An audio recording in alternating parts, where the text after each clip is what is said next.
So, Ronin Warriors is a cartoon show made by a collaborative effort between the Nagoya Broadcasting Network and the Sunrise Animation Company in the late 80s. The show gained its greatest cultural relevance under its Toonami run. The show getting a Western dub was, in my opinion, an attempt to capture some of the Power Rangers audience. Despite the striking similarities, Ronin Warriors, known in Japan as Legendary Armor Samurai Troopers, predates Power Rangers by 5 years, with the first episode being aired in the spring of 1988, but didn't reach American audiences until 7 years later on the USA Network in 1995. Power Rangers is an American adaptation of the Japanese Super Sentai series, so the show pulls more from there. I am not at all surprised that Ronin Warriors never reached the status of Dragon Ball Z or Gundam because it was competing with Power Rangers in the 90s, and on the American programming block it was being aired on Toonami. It would be eclipsed by such shows such as Dragon Ball Z, Sailor Moon, and the Gundam franchise.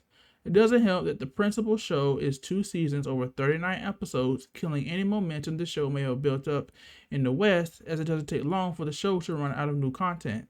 It's kind of ironic considering that its compatriot franchise, Power Rangers, will experience a second bull run in popularity, continuing with Power Rangers Lost Galaxy. But that speaks to the power of releasing new content. So let's dive into this animated Super Sentai cartoon. So the first 2 episodes can be considered the introductory arc, as it introduces most of the main characters that the show revolves around. We're shown that the world is in some form of future trouble, and then shown the calm before the storm, before things take a 180. We meet Miyakoji, a historian who specializes in ancient knowledge. The dub phrases her subject as stuff that will help us in the real world, which is funny to me because I don't think there was any demand back in the late 80s for knowledge of ancient transdimensional evil empires and those who can fight them. In fact, as Mia stands, she is a walking, talking encyclopedia at this point, as she must sometimes explain things to the warriors about the warriors themselves. So our resident exposition character. She seems to have learned this info not from her university studies, but from her grandfather, who seems to have doomsday prepped for this evil empire. We are soon introduced to Rio, our main character, who has the social awareness of someone who lived in the forest or the mountains all his life, as he thinks it's a smart idea to openly travel with a tiger in the middle of the city, in the middle of the road. There is, of course, a police showdown that is interrupted when the real bad guys show up. I really like the weather effects in this show. The cloud cover seems to be a mix of gray and various shades of green, which makes me wonder if there is something in the clouds that is converting our sun's light from atmospheric blue to sickly dark green.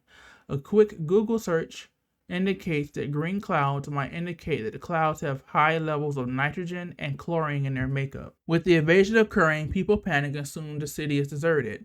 Our resident superhero Rio calls out the bad guys, and the evil empire now has a face.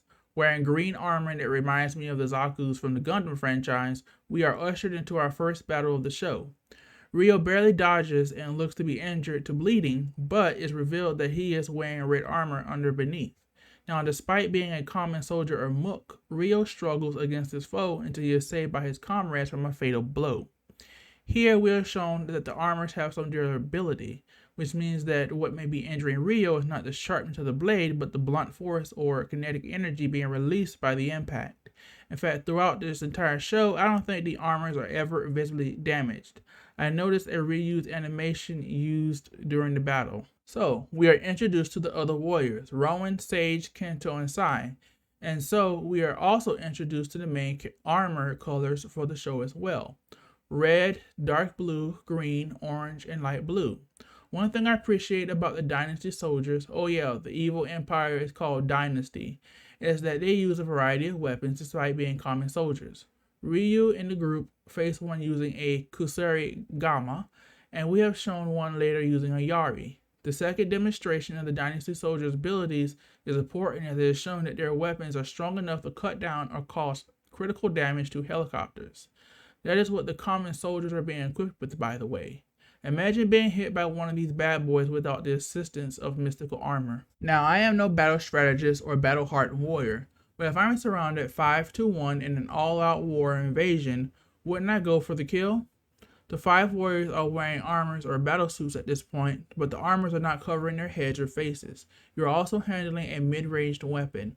Why not retreat and strike from different angles, ultimately aiming for the head rather than continue to toy around with them until they get their act together? And they do, thanks to Mia. She decides to meet the Warriors face to face and save a little boy named Yuli, who is clearly shocked by what is going on, and then yells at the Warriors to start working together, which unlocks their transformation sequence. The weirdest part of the scene is Mia's voice, who gains a loudspeaker-like quality. I want to see what classes she took during her history undergrad. The transformation sequence looked a little painful. For Rio, at least, he is seen struggling to hold or control the energy coming out of his hand before flowery rolled-up wallpaper shoots up into the air and disintegrates into glowing petals, revealing the fully transformed warrior. For Rio, he gains a pair of swords, perhaps katana. Despite his newfound transformed state, he is visibly tired and still struggles to fight the Dynasty soldier. What I hate about this battle is that at this point, his comrades in arms just stand back and watch while their haggard friend fights for his life. The Dynasty soldier shows an interesting ability as well. He can capture targets and trap them in TV screens. He earlier showed the ability to move in and out of them as well. On top of this, any damage he receives is transferred to his captured foes and victims as pain for them. He shows this again by slicing himself with no visible damage, but nonetheless causes pain for the captured Mia and Yuli. So great, they can't hurt him without hurting bystanders. So how do they solve the issue? Overwhelming power. Rio uses his special move and causes damage all over the soldier and defeat him. And you would think that Mia and Yuli are in for a world of hurt, right? Nope. They don't appear to have received any pain from that attack and then are freed from the TV screen. Talk about taking risks. The episode closes out by having Talpa, the leader of this evil empire, and his 4 generals show up and introduce themselves after deducing that the warriors are weak after struggling against one of their common soldiers. You would think that they would go ahead and capture or kill them on the spot, especially with them drained and tired. Nope. This show has 38 episodes to fill out. So after this meeting of the armored minds, our 4 generals decide to go after Mia to get at the warriors. They also have the dumb idea of regulating themselves to the 5-on-1 fight, showing that everything isn't harmonious up in the Dynasty top brass. Another weird thing is Mia's voice change. It doesn't sound right at all. I looked at the show's Wikipedia article and it was noted that she had a temp voice actress change for this episode. Most of this episode is just the warriors fighting Anubis, who represents cruelty. Like the first opponent they face, he uses a Kusarigama, but with a different power set. Anubis seems to be able to utilize seismic energy for direct attacks or to damage the surrounding earth for various effects. It is inferred that his special attack has him converting the surrounding earth into metal to create more chains to ensnare his targets where he can hit them directly with the seismic energy. Anubis wouldn't have made the cut considering the fallout from the earthquake-based disasters that Japan has had to face in the 21st century if the show was being made today. Anubis of cruelty indeed. Rio gets out of the chains by unleashing his special attack, and they have finally balanced the audio levels of his attack announcement because the first time around just sounds like a scream. Also, the mouth flaps do not match with the dub, so it has the effect of him looking shocked whenever his attack successfully activates. Speaking of voice, Rio has this weird stuffy quality to it that I attribute to the surfer West Coast accent. Maybe he spent his entire life living on the American West Coast? Maybe the tiger is an escapee from a circus. Also, props to the tiger, named White Blaze, for at least trying to help during the first battle initially.